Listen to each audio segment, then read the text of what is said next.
Hey, what's up guys, Totally Dubbed here, and today I received my Asus Sabertooth Z77 back from an RMA. It didn't actually get RMA'd at the end. If for some of the subscribers which know, the two closest slots to the CPU weren't working. In other words, when I put something in, the red DRAM LED would come on. I switched CPU, I switched RAM, I switched PSU, I got rid of GPU. In other words, I got rid of everything to make sure that it wasn't that. But long story short, I had to RMA it because I couldn't figure out what was the problem. Now, it got refused RMA because it was a CID, customer induced damage.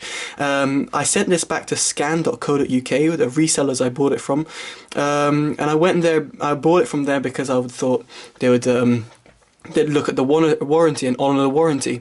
Now, I was told that there was severe damage to the tracks by the CPU.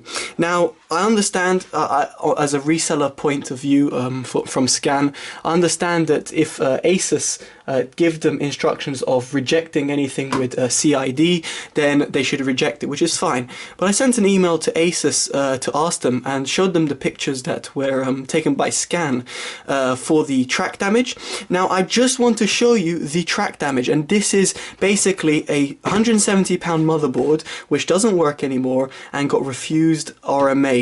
Not only by Scan, but by Asus as well. By the way, Scan refused to check it because they said if we check it, then we're accepting RMA. And I'm like, yeah, but I'd like if a professional checked it. But anyway, so this is the track damage. Now, the track damage is basically when you have, say, CPU. Right, here's a Pentium 4 CPU. It's an old CPU, so I bought it for £1.80 and the little engraving on it. But anyway, track damage is, if you can see over here, right? If I did that, that would cause track damage. Now, I didn't do it there because I haven't got metal, but if I had that and it scraped, it would cause track damage. Again, it's a Pentium 4, I could not give a shit, it's £1.80. I shot it with a Nerf gun for anything. Anyway, so that's track damage. Now, track damage on a CPU would be typically, so at the back, right, if I had like a line, like a scratch or something like that, which was showing some copper. So I want to show you the track damage, and this is a TUF, supposedly TUF motherboard that apparently got refused because of CID. Now, the reason I'm showing you this is mainly because of the fact of how minimal the track damage is. If anything, there is any track damage. Now, I'm going to try and zoom in as much as possible. I'm going to get light. Now, bear in mind, Scan saw this, didn't even test it straight away on track damage. So here's the first one. So as you can see, there's a little, there's no actual tracks over there. You can see it's the PCB. The PCB is a little gone there. Now, if I do that, I don't know if it'll go. But anyway, you can see there's not much damage on that hole. So that's the right hole. The left hole, however, has some tracks. Now, if you're able to see this, I'm not sure, but if you can see there, I'm holding it steady, you can see I missed the hole, the CPU hole, a little bit. So as you can see, it's caused a little bit of damage over there, but I don't know how you can see how minimal this is, but let me just try and just demonstrate to you how small the damage looks like. You can definitely see it, say over here,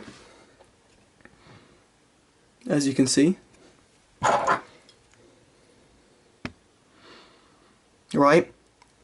There's nothing on that one, and there's barely anything. It would be pointless saying anything there. But over here there's a little bit, but the thing is there is no actual traces over here. It's a complete dead zone in terms of the PCB. The Asus wouldn't have designed that in that respect. So as you can see, no damage to the tracks there. However, on this one, there is a little bit of track damage, as you can see. Now, the point I'm making here is not the fact that I've got track damage, and not the fact that I've got a problem with my £170 supposedly TUF military blah blah blah £170 motherboard. It's more the fact that how it got rejected almost instantaneously without any further testing by looking at it, refused. Let me try and get the invoice. Void rejected. I haven't got it here, but basically on scan they told me it was rejected because of severe track damage. And now here's the punchline. Now I've got an Antec 920, which funnily enough I did try an RMA as well, which is over there. Let me just get one of the screws to demonstrate what I mean by how it caused that track damage.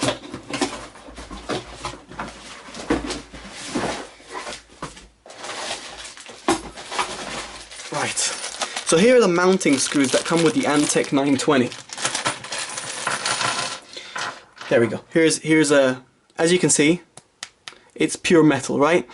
This basically goes like so in the CPU mount.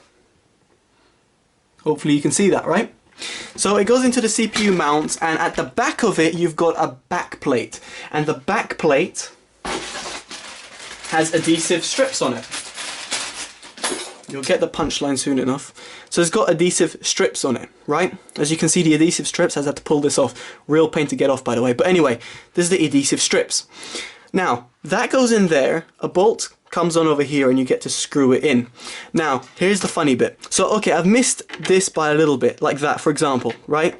Done that maybe, and gone in, right? Which, it's the CPU cooling mount, for God's sake. It's not like I just scratched over here or scratched over there. I generally just around the CPU mounting. Right, so let's go to the back. You're thinking, why am I taking you to the back? Why? What are you doing? You remember I told you the hole, right? This comes through here, it goes through a bolt, and this sticks on like so, right? That's the back plate of an Antec 920. Did you notice something? Serial number. This is the sticker serial number that Asus put on. They've put it over here.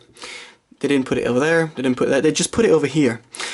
If you remove this, you void the warranty. Apparently, if you rip it, you void the warranty. Now this is the problem. If I've got an Antec 920, I put it on with its adhesive strips, as instructed by Antec. I take it off for any given reason. Say I want to water cool. Say, I don't know, I've had enough of the Antec 920, I want to go back to the stock Intel cooler because it performs the same.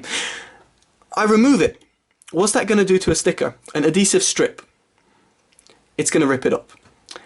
What has it done? It's ripped it up. So, for me, here you go, here's my serial number, have fun. I had to basically put it back together. And Scan saw this and said, customer looks like they've ripped up the serial number and stuck it back together.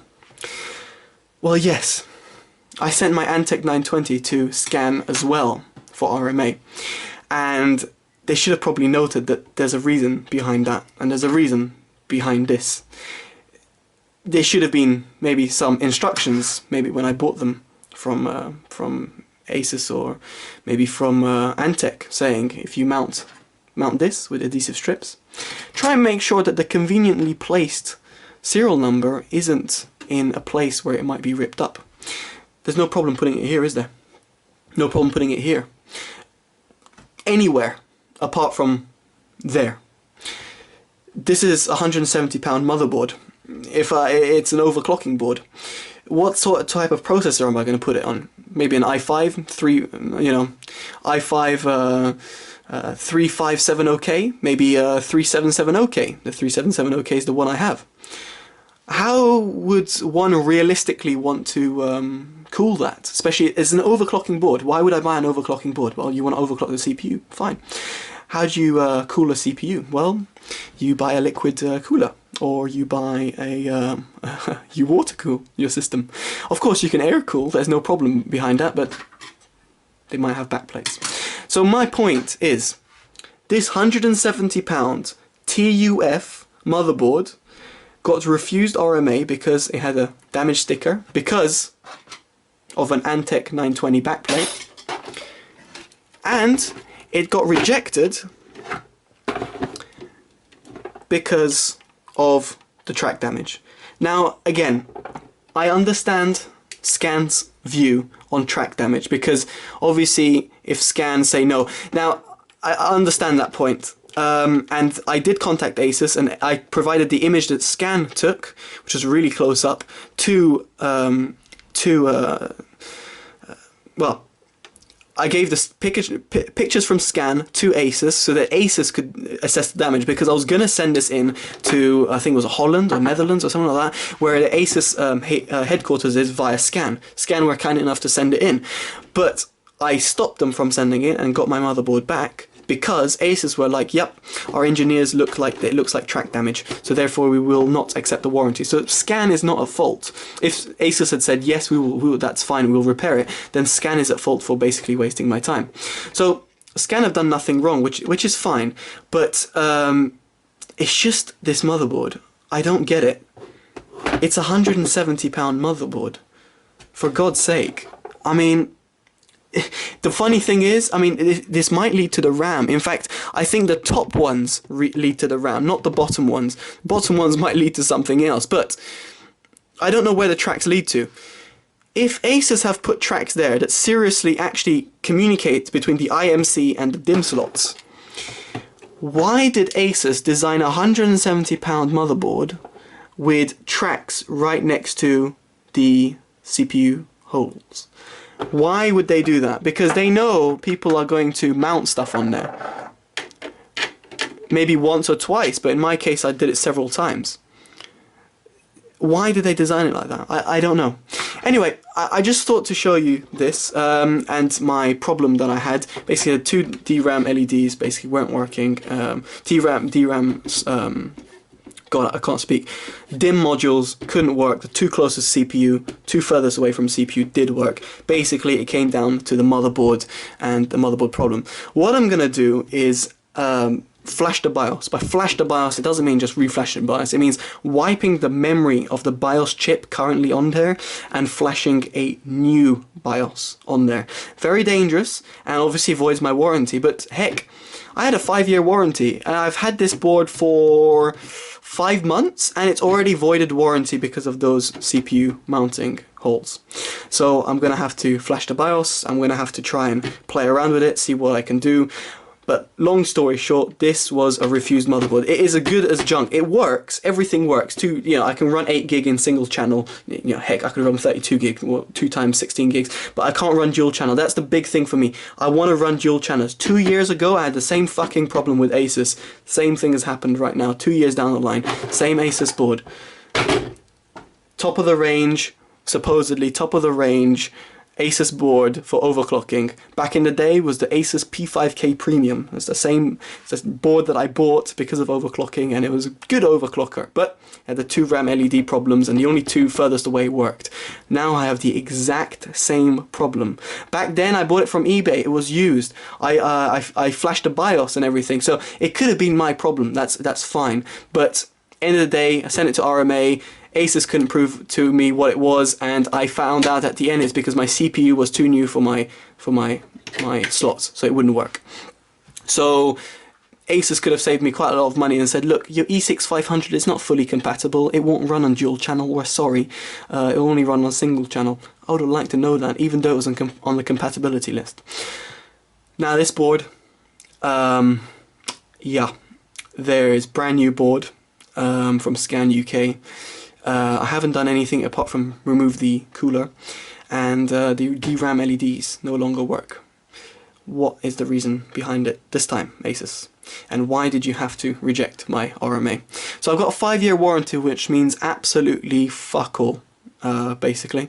So if you guys are going to go buy a Z77 motherboard, I highly suggest buying it from a manufacturer that actually gives a shit about their customers. And by that I mean a one which doesn't say, yeah, well, you bought a £170 motherboard, and you know what, that looks like track damage to us, and we're not going to accept it. We conveniently put tracks right next to the CPU mounting holes. The only place, I mean, basically the only places where you're going to use a motherboard is RAM slots, CPU, PCIe slots, or PCI if you're old school, SATA, USB. That's it. like you don't touch anything else. I mean, you got your power and stuff, but that's it. You don't really touch anything else. The ones which are going to probably be changing the most, CPU coolers. So you buy a new cooler, you're going to change that. You might change your CPU, you might change your graphics card, and you might change your RAM. Those for me are the main things. And funnily enough, RAM doesn't work. So guys, I hope this informs you. I hope this warns you more than anything. I made a £170 error in buying this Asus Sabertooth. I will try my best to figure out the problem and try and figure out ways to overcome this thing, but it seems like 2 of the RAM slots are just fried, or I don't know, just being pain in the ass. No, just choosing not to work. So yeah. Anyway guys, I hope you enjoyed this video, and I hope this was very much educational. Take care guys. Totally dubbed out. Bye bye.